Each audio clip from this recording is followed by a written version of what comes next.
It's preposition time.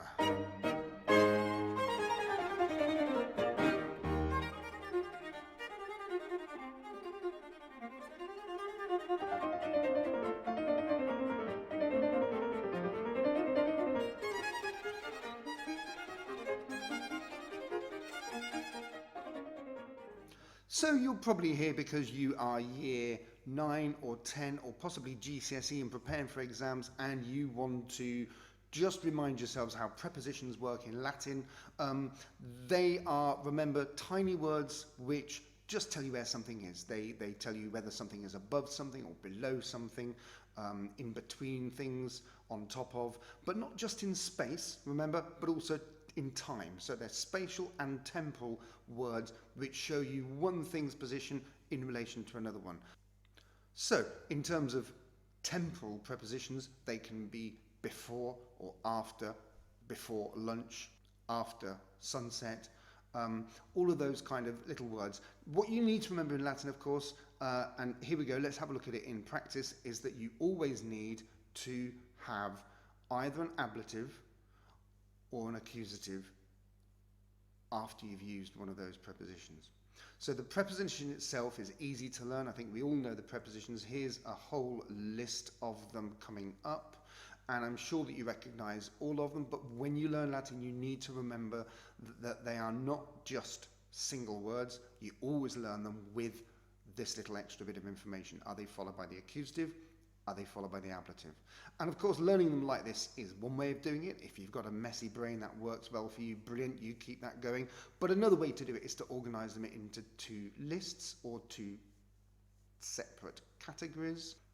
And this is the way that I tend to teach them.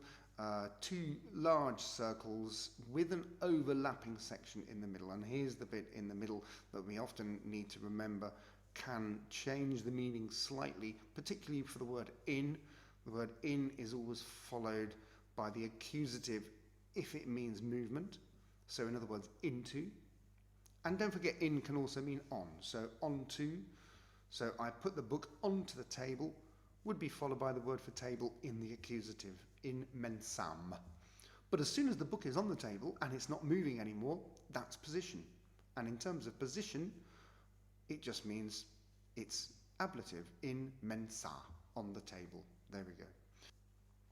So here's your prepositions. Let's just look at a few in practice. Here's some examples. We'll have a look at these and give them a go. In the house,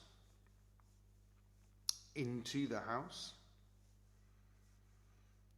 across the waves,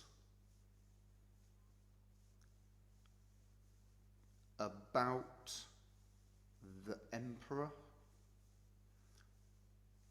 So that would be something like, she gave him some news about the emperor. So you need to find which one is it. It's followed by the, so you need to find the ablative of emperor, because de is always followed by ablative.